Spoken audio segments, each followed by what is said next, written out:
الحمد لله نحمده ونستعينه ونستغفره ونؤمن به ونتوكل عليه ونعوذ بالله من شرور أنفسنا ومن سيئات أعمالنا من يهده الله فلا مضل له ومن يضلله فلا هادي له ونشهد أن لا إله إلا الله وحده لا شريك له ونشهد أن سيدنا ومولانا محمدا عبده ورسوله صلى الله تعالى عليه وعلى آله وأصحابه وسلم تسليما كثيرا كثيرا وداعيا إلى الله بإذنه وسراجا منيرا أما بعد فأعوذ بالله من الشيطان الرجيم بسم الله الرحمن الرحيم لقد كان لكم في رسول الله أسوة حسنة لمن كان يرجو الله واليوم الآخر وذكر الله كثيرا صدق الله مولانا العظيم قال الله تبارك وتعالى في شان حبيبه إن الله وملائكته يصلون على النبي يا أيها الذين آمنوا صلوا عليه وسلموا تسليما اللهم صل على سيدنا محمد وعلى آل سيدنا محمد وبارك وسلم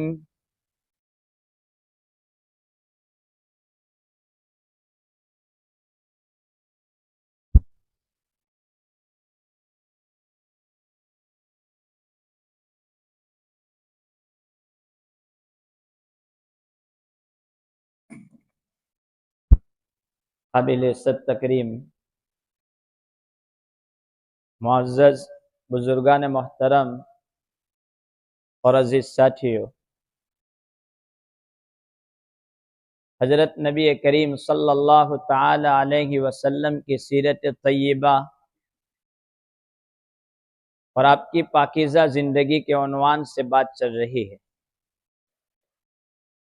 گزشتہ یہ بات عرض کی گئی تھی کہ حضرت نبی کریم صلی اللہ تعالی علیہ وسلم آزمائشوں کے عالم سے گزر رہے ہیں۔ جب دن بدن لوگ اسلام میں داخل ہوتے جا رہے ہیں تو کفار مکہ دوسری طرف اس کوشش میں ہیں کہ کسی بھی طرح اس کی اشاعت کو روکا جائے، اس کو پھیلنے سے روکا جائے، لیکن وہ کسی طرح اپنے اس مشن میں کامیاب نہیں ہو پا رہے ہیں۔ تو بخیر میں ان لوگوں نے مسلمانوں سے، بنو ہاشم سے بائیکاٹ کر دیا۔ چنانچہ وہ گزشتہ پوری تفصیل میں ذکر کر چکا، 3 سال تک یہ بائیکاٹ رہا اور 3 سال کے بعد وہ بائیکاٹ ختم ہوا۔ 3 سال درختوں کے پتے کھا کھا کر کے گزارے، کھانے کے لیے اناج وغیرہ ختم ہو چکا تھا۔ اب اس تکلیف سے نمٹنے کے بعد باہر ہی آئے تھے صحب ابی طالب سے۔ اب یہ بائیکاٹ ختم ہی ہوا کہ باہر آنے کے چند ہی دنوں میں ابو طالب جو ہمیشہ آپ کی مدد کر رہے تھے وہ دنیا سے رخصت ہو چکے۔ ابھی یہ غم بھول ہی نہیں پائے تھے کہ 3 یا 5 دن کے بعد حضرت خدیجہ رضی اللہ تعالی عنہا وہ بھی اللہ رب العالمین کو پیاری ہو گئی۔ حضرت نبی پاک صلی اللہ تعالی علیہ وسلم کے 2 سہارے جو ایک دل کو تسلی دینے والا تھا حضرت خدیجہ رضی اللہ تعالی عنہا، اور دوسرا سہارا ابو طالب جو آپ کے معاون اور مددگار تھے، آپ کے گھر کے تھے، آپ کے چچا تھے، وہ دونوں دنیا سے رخصت ہوئے۔ جب بظاہر مکہ میں آپ کے گھر کا کوئی نہ رہا تو آپ نے طائف کا سفر اختیار کیا اور طائف کی طرف روانہ ہوئے۔ وہ بھی گزشتہ عرض کر چکا کہ وہاں پر بھی کوئی رسپانس اور کوئی جواب بہتر نہیں ملا۔ حضرت نبی پاک صلی اللہ تعالی علیہ وسلم واپس آئے۔ اس سال کو آپ نے عام الحزن قرار دیا، غم کا سال قرار دیا، کہ ایک کے بعد ایک غم پر غم ہوتے چلے گئے۔ اللہ تبارک و تعالیٰ نے حضرت جبرائیل علیہ السلام کو بھیجا کہ جاؤ محمد صلی اللہ تعالی علیہ وسلم میرے لاڈلے کے پاس، کہ انہوں نے اس کو غم کا سال قرار دیا ہے، ان کو کہو کہ یہ غم کا سال نہیں ہے، یہ آپ کے رب کی ملاقات کا سال ہے، آپ کو آپ کا رب اوپر بلا رہا ہے ملاقات کے لیے۔ حضرت جبرائیل علیہ السلام آپ علیہ السلام کو لینے کے لیے آئے۔ میں مکمل تفصیلی واقعہ ذکر نہیں کرتا، جو ضروری چیزیں ہیں وہ ذکر کیے دیتا ہوں، جس کو قرآن کریم نے بھی ذکر کیا، سبحان الذی اسری بعبدہ لیلا من المسجد الحرام الى المسجد الاقصى الذی بارکنا حولہ لنریہ من آیاتنا انہ هو السمیع البصیر۔ حضرت جبرائیل علیہ السلام آئے، رسول اکرم صلی اللہ تعالی علیہ وسلم کو لے کر کے جانے لگے۔ جس براق پر آپ سوار ہوئے ہیں وہ جنتی جانور کی تیز رفتاری اور اسپیڈ اتنی زیادہ تھی کہ جہاں اس کی نگاہ پڑتی تھی اس جگہ پر وہ براق کا قدم گرتا تھا۔ حضرت نبی پاک صلی اللہ تعالی علیہ وسلم پہنچے، ایک بوڑھی عورت نے آپ کو سلام کیا، راستے میں آپ کو بلایا۔ حضرت جبرائیل نے کہا دھیان نہ دینا، آگے چلو۔ تھوڑا آگے چلے تو ایک بوڑھا آدمی ملا، تو کہا کہ اس کے آواز کی طرف بھی دھیان نہ دینا، آگے چلو۔ تھوڑے آگے ملے تو تین آدمی، ایک جماعت ملی، جنہوں نے کہا السلام علیکہ یا اول، السلام علیکہ یا آخر، السلام علیکہ یا حاشر۔ کہا کہ ان کے سلام کا جواب دو۔ حضرت نبی پاک صلی اللہ علیہ وسلم نے سلام کا جواب دیا۔ پوچھا کہ یہ کون ہے؟ کہا کہ پہلے نمبر پر جو آپ کو بلایا تھا وہ بوڑھی، وہ دنیا تھی، دنیا اب ختم کے قریب ہے، ایسی جیسے کہ یہ بوڑھی عورت، اس کی عمر بظاہر کوئی زیادہ معلوم نہیں ہوتی، اب بہت جلدی وہ ختم ہونے والی ہے، اسی طرح دنیا بھی اب بہت جلدی ختم ہو جائے گی، دنیا بڑھاپے کے عالم میں پہنچ چکی۔ کہا کہ وہ بوڑھا، کہا وہ شیطان تھا جو آپ کو اپنی طرف مائل کرنا چاہتا تھا، یہ دونوں اپنی طرف مائل کرنا چاہتے تھے، تو شیطان کی طرف بھی آپ کو متوجہ نہیں ہونے دی۔ کہا یہ کون؟ تو کہا یہ تین لوگ جو جماعت تھی جنہوں نے سلام کیا، حضرت ابراہیم علیہ السلام، حضرت موسیٰ علیہ السلام اور حضرت عیسیٰ علیہ السلام، یہ تین بندوں نے آپ کو سلام کیا ہے۔ حضرت نبی پاک صلی اللہ علیہ وسلم آگے بڑھے براق پر، تو دیکھا کہ کچھ لوگوں کے ناخن بہت لمبے لمبے ہیں، تو جن ناخنوں کے ذریعے، تانبے کے ناخن کہ جس کے ذریعے وہ اپنا چہرہ اور اپنے سینے کو چیر رہے ہیں، سینے سے گوشت کو چھیل رہے ہیں۔ حضرت جبرائیل علیہ السلام سے پوچھا جبرائیل یہ کون لوگ ہیں، یہ کون کیا کرتے ہیں؟ کہا کہ آپ کی قوم کے یہ وہ لوگ ہیں، آپ کی امت کے وہ لوگ ہیں جو لوگ غیبت کرنے والے ہیں۔ آج اس معاملے میں ہمارے یہاں بڑی کوتاہی ہے کہ نماز پڑھ لیتے ہیں، نوافل میں بھی دھیان لگا کر توجہ سے نماز پڑھتے ہیں، شب و روز قرآن کی تلاوت میں مشغول رہتے ہیں، لیکن غیبت کیے بغیر چین نہیں پڑتا، بلکہ اشارہ بھی کر لیتے ہیں۔ آخر سالوں کی عبادتیں بیکار چلی جاتی ہیں معمولی معمولی چیز میں۔ یہ امت میں تفرقہ ڈالنے کی کوشش کرتے ہیں، توڑ ڈالنے کی کوشش کرتے ہیں، حالانکہ امت کو توڑنا نہیں ہے، امت کو جوڑنا ہے۔ ساری عبادتیں کرنے کے بعد کوئی آدمی نکلا، کسی بات دیکھی، بس اس کی طرف اشارے شروع. تھوڑے آگے بڑھ گئے تو دیکھا کہ ایک نہر ہے جس میں ایک بندہ تیر رہا ہے، اور تیرتے تیرتے وہ وہاں کے پتھر کو لقمہ بنا کر کے کھا رہا ہے. نبی پاک صلی اللہ علیہ وسلم نے جبرائیل سے پوچھا یہ کیا؟ کہا کہ یہ وہ بندہ ہے جو سود کھاتا ہے، بیاج کھاتا ہے. آج کل بہت ساری صورتیں سود کو جائز قرار دینے تک کی ہو چکی. اس میں احتیاط کی بڑی ضرورت ہے. ہم نے محنت کر کے زندگی پر حلال پیسے کمائے، معمولی چیزوں پر ہماری حلال کی کمائی حرام بن جاتی ہے. ایک مسئلہ گزشتہ دنوں میں آیا، وہ میں آپ کو عرض کر دوں، شاید اس میں بہت سارے لوگ مبتلا ہو سکتے. ایک آدمی نے ایک گھر لیا گروی، ایک فلیٹ لیا تھا، یہ مسئلہ سورت کے قریب کا ہے. وہ گروی لے لیا وہ فلیٹ. اب ہوا یہ مسئلہ کہ وہ فلیٹ گروی لینے کے بعد اب خالی یہ تو اس کے پاس رہے گا، جب وہ پیسے دے گا تو وہ فلیٹ واپس کر دینے کا. اس سے فائدہ وہ بندہ اٹھا نہیں سکتا. اگر فائدہ اٹھاتا ہے تو وہ سود ہے. تو اس بندے نے کہا کہ پھر ایک بات کرتے ہیں، ہم کرایہ دے دیتے ہیں. چلو ٹھیک ہے، کرایہ کتنا دینا چاہیے؟ تو اس بندے نے کہا کہ چل اب میں میرے پاس رکھتا ہوں تو کرایہ. تو اس نے 500 روپیہ کرایہ نکی کر دیا کہ 500 روپیہ ہر مہینے کرایہ ہوگا. اب ریٹ دیکھے گئے وہاں کے کہ کرایہ کتنا ملتا ہے، تو کہا 10 سے 15,000 روپے ایک فلیٹ کا کرایہ ہے. تو اس بندے نے 500 روپیہ کرایہ اس کے ساتھ متعین کر دیا، اور ایک بندے کو کرایہ پر دے کر کے 15,000 روپے لیے، اور 14,500 روپے مفت میں لے رہا ہے ہر مہینے. تو کرایہ اگر دے کسی چیز کا تو وہ کرایہ وہ ہونا چاہیے جو عام مارکیٹ میں چل رہا ہے، ورنہ وہ تو ایک طریقے کا سود حلال کرنے کا ذریعہ قرار دیا ہے. عام مارکیٹ میں جو چلتا ہے اس طریقے پر وہ گروی ہوگا، یا تو پھر اس کو استعمال نہیں کر سکتے. اگر کرنا ہے تو وہ کرایہ کاٹا جائے گا جو کرایہ عام مارکیٹ میں. آج آن لائن بزنس نے بھی بہت ساری صورتیں ایسی ہیں جہاں پر سود کا شک ہے. اللہ تبارک و تعالیٰ نے اس کے ساتھ لڑائی کا چیلنج دیا ہے کہ وہ میرے ساتھ لڑتا ہے.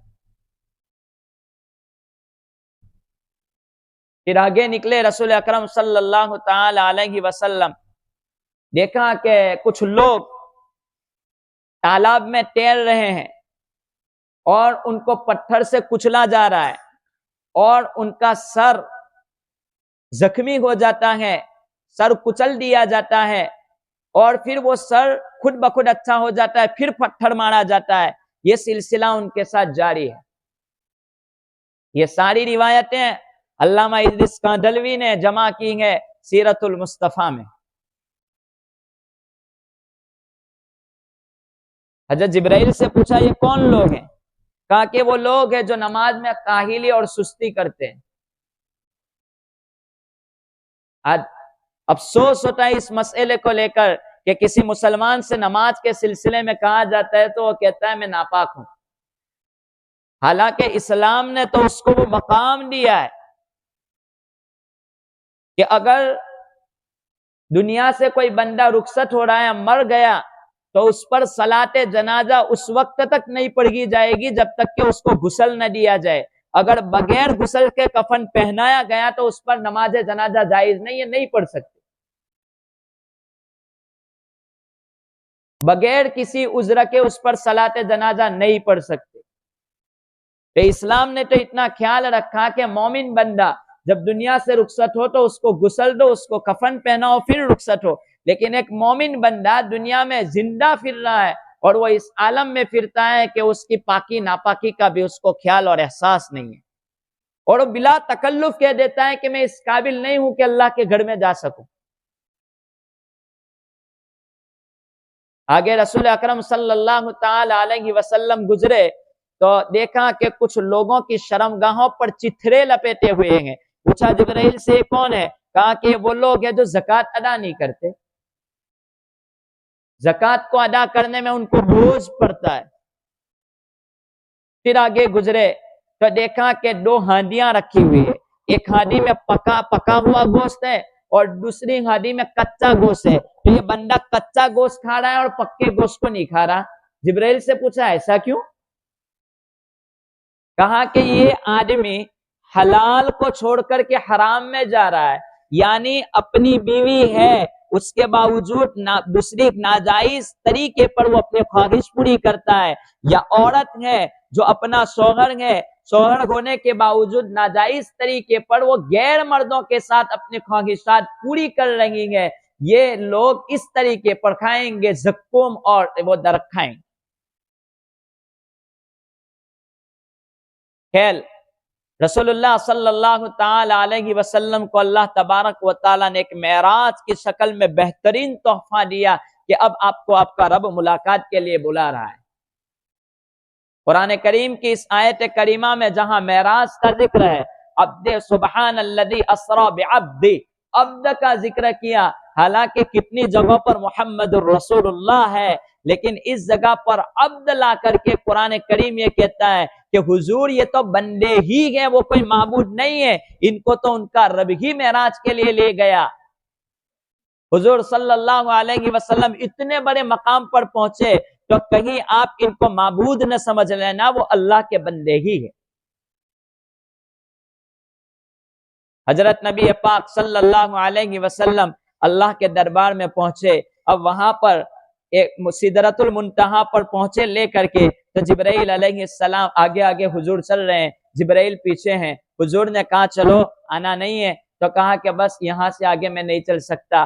بعض علماء نے، صوفی لوگوں نے لکھا ہے کہ دنیا میں جب پہلی مرتبہ جبرائیل علیہ السلام کو نبی پاک صلی اللہ علیہ وسلم نے دیکھا تھا تو اس وقت حضور گھبرا گئے تھے، کیونکہ فرشتے کو زندگی میں کبھی دیکھا نہیں تھا. تو حضور گھبرا گئے تھے، حضور دب گئے تھے کہ یہ کیا ہے، یہ کون ہے، کون مجھے پڑھنے کو کہتا ہے. تو آپ ڈر گئے تھے، کانپتے کانپتے اپنے گھر گئے تھے. اور جب یہ بات تھی کہ حضور اس مرتبہ میں دبے تھے، تو جب معراج کے موقع پر گئے تو معراج کے موقع پر جبرائیل کو کہا کہ اب آپ پیچھے رہیں، اب حضور آگے چلے جائیں گے، اب یہاں سے آگے کوئی نہیں جا سکتا. یہ اللہ تبارک و تعالیٰ نے انعام دیا کہ اس وقت جبرائیل آپ پر غالب تھے، آج محمد آپ جبرائیل پر غالب ہیں. اور معراج کروا کر کے اللہ تبارک و تعالیٰ نے اس بات کا انعام دے دیا کہ آپ خاتم النبیین ہیں، وہ آخری جگہ ہے کہ اس سے آگے کچھ نہیں ہے، اب آپ کے بعد کوئی نیا نبی دنیا میں نہیں آ سکتا. نبی کریم صلی اللہ تعالی علیہ وسلم معراج سے واپس آئے، بہت بڑا اعجاز ہوا، جتنی تکلیفیں زیادہ رہی اتنا زیادہ آپ کا اعجاز کیا گیا. اس اعجاز کے ساتھ رسول اکرم صلی اللہ علیہ وسلم آئے کہ چلو بہت بڑا معجزہ ہے، یہ لوگ اسلام میں داخل ہو جائیں گے. کفار مکہ کے سامنے ذکر کیا کہ بھئی میں معراج 7 آسمانوں کا سفر کر کے آیا ہوں. تو کفار مکہ کہنے لگے یہ جھوٹی بات ہے، اس کو ہم کیسے مان لیں. حضرت ابو بکر سے ذکر کیا، حضرت ابو بکر نے عرض کیا کہ حضرت نبی پاک صلی اللہ علیہ وسلم اگر یہ بات کہتے ہیں تو وہ بات سچی ہے، جھوٹی نہیں ہو سکتی. پھر انہوں نے کہا آپ مسجد اقصی گئے تھے؟ کہا کہ جی مسجد اقصی میں نے نبیوں کی امامت کروائی. تو کفار مکہ سوال کرتے ہیں کہ اس مسجد میں کتنی کھڑکیاں تھی، کتنے دروازے تھے، کیسی تھی وہ مسجد.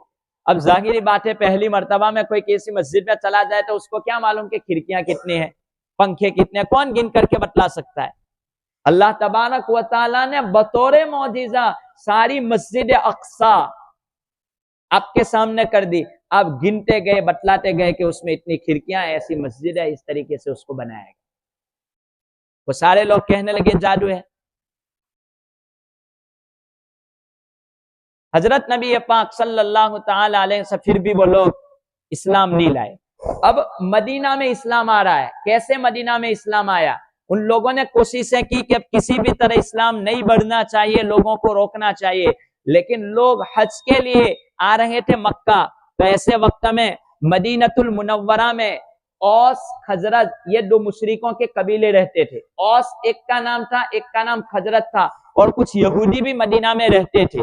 تو یہودی لوگوں سے جب مدینہ میں لڑائی ہوتی تھی اوس اور خزرج کی، تو یہودی لوگ کہتے تھے کہ اب ایک نبی آخر الزمان آئیں گے، وہ آئیں گے تو ہم ان کے ساتھ مل کر کے آپ سے مقابلہ کریں گے اور آپ کو ختم کر دیا جائے گا، آپ ہار جائیں گے، ایسا کہا کرتے تھے یہودی۔ اب اس سال ایسا ہوا، نبوت کا آپ کا 11واں سال ہے، مکہ کے 13 سال، نبوت کا آپ کا 11واں سال ہے۔